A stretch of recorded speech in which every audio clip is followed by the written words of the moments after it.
খবর, ইরানি ব্যালিস্টিক মিসাইলগুলো ইসরায়েলের বুকে রীতিমতো ধ্বংসলীলা চালিয়েছে।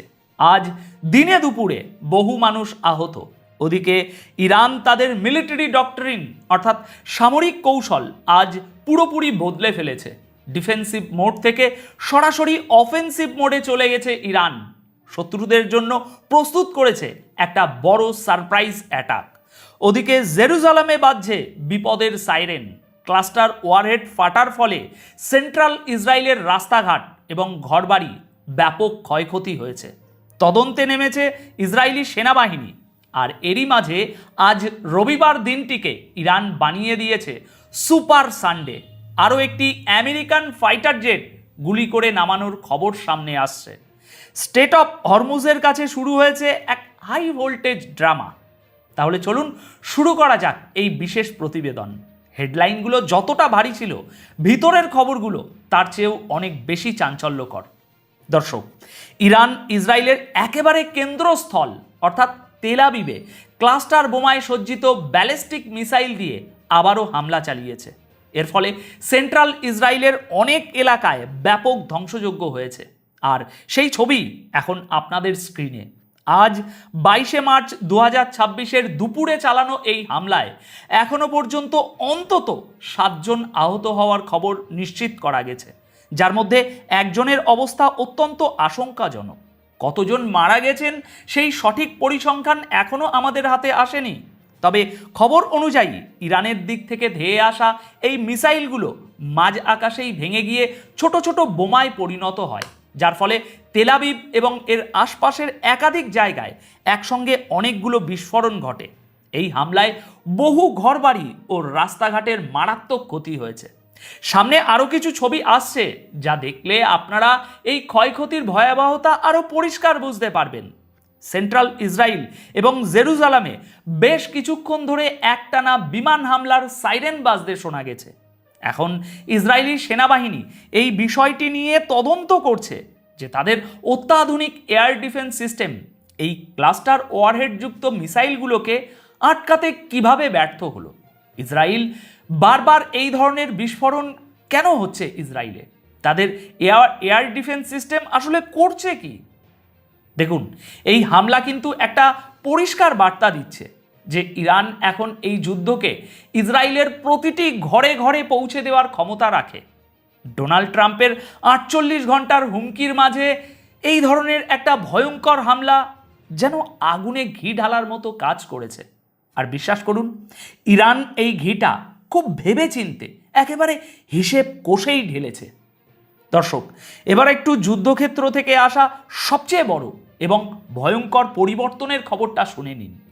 যে ইরান এতদিন ডিফেন্সে বা রক্ষণাত্মক ভঙ্গিতে খেলছিল, তারা এখন আজ সরাসরি অ্যাটাক বা আক্রমণাত্মক মোডে আসার ঘোষণা করে দিয়েছে।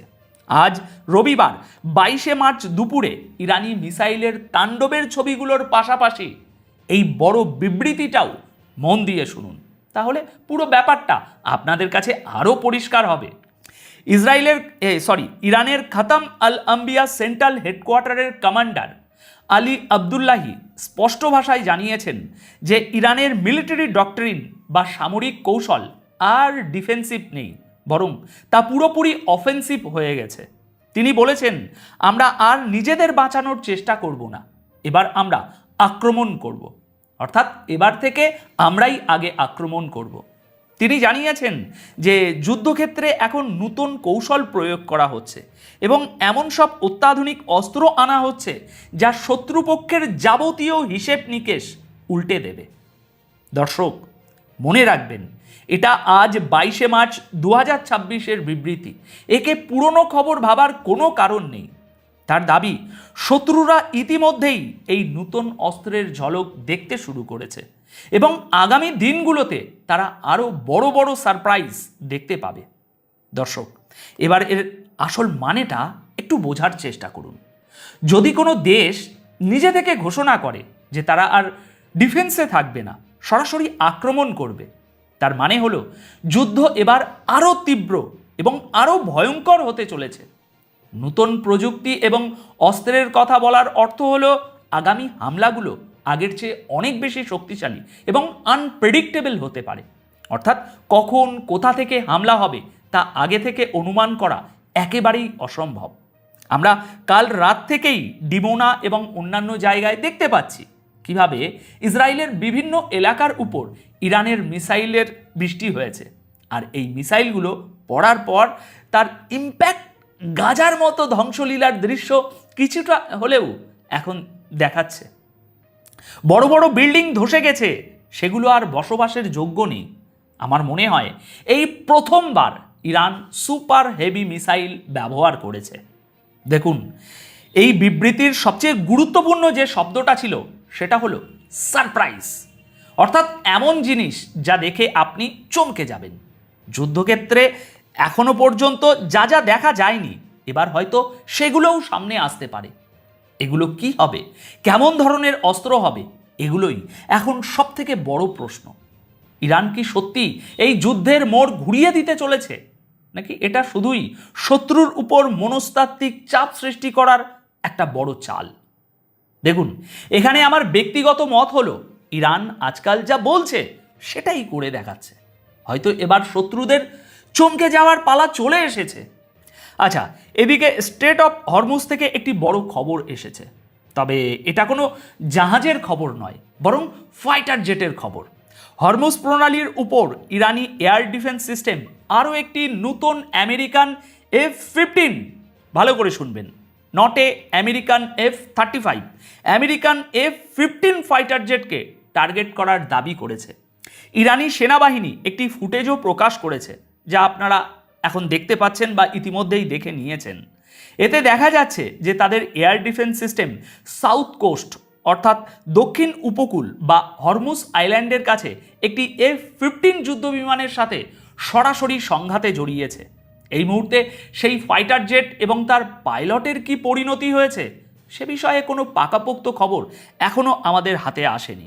ইরানি সেনাবাহিনী ইতিমধ্যেই ঘটনার তদন্ত শুরু করেছে, যাতে জানা যায় যে জেটটি ক্র্যাশ করেছে নাকি কোনো মতে সেখান থেকে পালিয়ে বাঁচতে পেরেছে। দেখুন, হরমুজ আইল্যান্ডের কাছে হওয়া এই সংঘর্ষ স্ট্রেট অফ হরমুজে আগে থেকে চলতে থাকা উত্তেজনাকে আরও ভয়ঙ্কর পর্যায়ে নিয়ে গেছে। আপনারা জানেন, স্ট্রেট অফ হরমুজ হলো একটি অত্যন্ত সংকীর্ণ জলপথ এবং হরমুজ আইল্যান্ড হলো এখানকার একটি দ্বীপ। এখন এক্সপার্টদের মতে যদি সত্যিই কোনো আমেরিকান জেটকে আবারও গুলি করে নামানো হয়ে থাকে, তবে এই যুদ্ধে তা এক বিরাট এসকেলেশন বা উত্তেজনা বৃদ্ধির কারণ হতে পারে। দর্শক, একবার ভাবুন তো, এরপর ডোনাল্ড ট্রাম্প তার অস্ত্রগুলো কিভাবে বিক্রি করবেন? কেউ যদি F-35কে হিট করে দেয় বা F-15কে গুলি করে নামিয়ে দেয়, তখন তিনি কি বলবেন? এবার হয়তো তাকে অস্ত্রের সাথে এই কথাটা জুড়ে দিতে হবে, শর্ত প্রযোজ্য, শুধু ইরানের এয়ার ডিফেন্স থেকে বেঁচে থাকবেন। দেখুন, কথার ছলে হাসতে হাসতে কথাটা বললেও এর ভিতরের ভূরাজনৈতিক সমীকরণটা কিন্তু মারাত্মক। একটু গভীরভাবে ভেবে দেখুন, মধ্যপ্রাচ্যের এই সংঘাত এখন আর শুধু ইসরায়েল আর ইরানের মধ্যে সীমাবদ্ধ নেই। এটা আসলে একটা গ্লোবাল পাওয়ার শিফট বা বিশ্বশক্তির পালা বদলের ইঙ্গিত দিচ্ছে, যা আমরা দেখতে পাচ্ছি। আমরা খুব লাকি, তাই না? এতদিন আমরা জানতাম ওয়েস্টার্ন টেকনোলজি বা পশ্চিমা দেশের তৈরি অস্ত্র এবং এয়ার ডিফেন্স সিস্টেমগুলো অজেয়, কিন্তু আজ যখন ইসরায়েলের গর্বের এয়ার ডিফেন্স সিস্টেমগুলো ইরানের এই আনপ্রেডিক্টেবল অ্যাটাক বা ক্লাস্টার বোমার সামনে বারবার ফেল করছে, তখন বিশ্বের বাকি দেশগুলোও কিন্তু বসে বসে নিজেদের হিসেব মেলাতে শুরু করেছে যে তারা কারটা কিনবে আর কারটা ফেলবে। আমার বিশ্লেষণ বলছে, ইরানের এই ডিফেন্সিভ থেকে অফেন্সিভ ডক্ট্রিনে যাওয়ার আসল উদ্দেশ্য শুধু ইসরায়েলকে সরাসরি আঘাত করা নয়, এর পেছনে রয়েছে আরও বড় গেম প্ল্যান।